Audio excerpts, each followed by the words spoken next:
Indonesia kembali kehilangan putra terbaiknya. Hari Minggu tanggal 18 September lalu, Profesor Dr. Azumardi Azra atau yang akrab dipanggil Profesor Azra, mantan Rektor UIN Syarif Hidayatullah dan Ketua Dewan Pers, meninggal dunia. Profesor Azra wafat setelah menjalani perawatan di Rumah Sakit Serdang Selangor, Malaysia. Beliau ke Malaysia untuk kegiatan konferensi internasional sebagai salah satu pembicara bersama Anwar Ibrahim. Beliau dimakamkan di Taman Makam Pahlawan Kalibata. Dalam wawancara dengan Cokro TV yang dipandu oleh Bang Ade Armando di acara Dewan, Profesor Azra pernah bercerita kalau dia bisa dimakamkan di Kalibata karena mendapat anugerah Bintang Mahaputra Utama dari pemerintah Republik Indonesia. Dan sekarang beliau tidur selamanya di Taman Makam Pahlawan bersama para seniornya, Profesor Nurholis Majid atau Cak Nur, Profesor Dawam Raharjo, dan para pahlawan lainnya. Meninggalnya Profesor Azra hampir berbarengan dengan prosesi meninggalnya Ratu Elizabeth II yang wafat beberapa waktu lalu. Kemudian, adakah kaitannya peristiwa meninggalnya dua sosok yang luar biasa ini? Ternyata ada. Ratu Elizabeth dari Kerajaan Inggris pernah memberikan gelar kehormatan kepada Profesor Azra dengan sebutan Commander of the Order of British Empire atau CBE pada tahun 2010.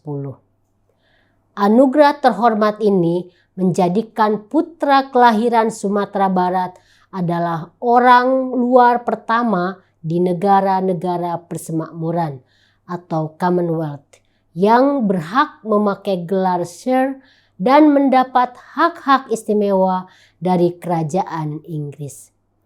Di antara hak-hak istimewanya itu adalah Profesor Azra bisa dimakamkan di Inggris dan juga bisa bolak-balik ke UK tanpa visa.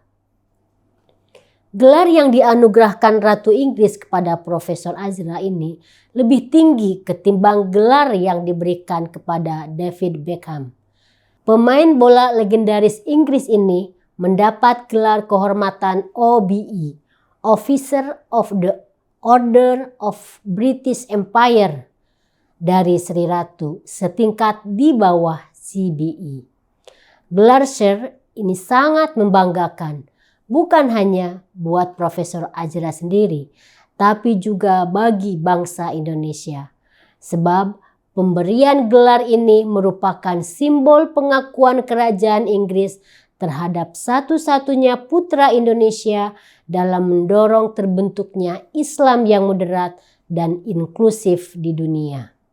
Sir Azra, menurut Dubes Inggris untuk Indonesia, Martin Hartfull, yang menyerahkan gelar Sir dan CBE di Jakarta 28 September 2010, berhasil membuka mata dunia bahwa rujukan Islam itu tidak hanya di Timur Tengah dan Asia Selatan, tapi juga di Indonesia, negeri dengan populasi Islam terbesar di dunia.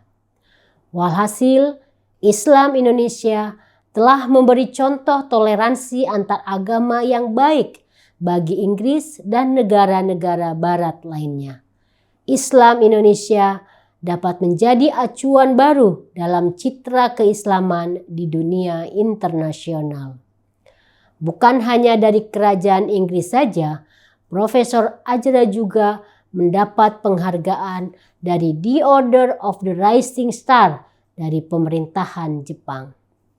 Profesor Azra lahir di Padang Pariaman pada tahun 1955 dari keluarga yang sangat sederhana. Orang tuanya bukan siapa-siapa dan tidak memiliki keturunan darah biru. Ibunya berprofesi sebagai guru agama dan ayahnya sebagai tukang kayu dan pedagang modal kecil. Namun berkat kegigihan dan semangatnya belajar, beliau bisa menjadi seorang intelektual sejati dan mancanegara yang diperhitungkan dunia. Guru bangsa ini meninggal dalam usia ke-67. Beliau selalu menginspirasi dengan pandangan-pandangan moderat tentang keislaman dan keindonesiaan. Islam Indonesia telah memberi contoh toleransi antaragama yang baik bagi Inggris dan negara-negara barat lainnya. Prof. Azra bukan hanya seorang guru dan dosen biasa, tetapi beliau sosok inspiratif yang mencintai ilmu dan memiliki kepedulian sosial yang tinggi dan sangat rendah hati. Beliau juga telah banyak memberikan rekomendasi untuk para mahasiswanya, anak-anak muda, untuk meneruskan kuliahnya, melanjutkan studinya di berbagai negeri di seluruh dunia. Di akhir hidupnya, Prof. Azra menjabat sebagai Ketua Dewan Pers. Selamat jalan Profesor Azumardi Azra. Gagasan besarmu dan pemikiranmu tentang keislaman, kebangsaan, dan keindonesiaan akan terus abadi.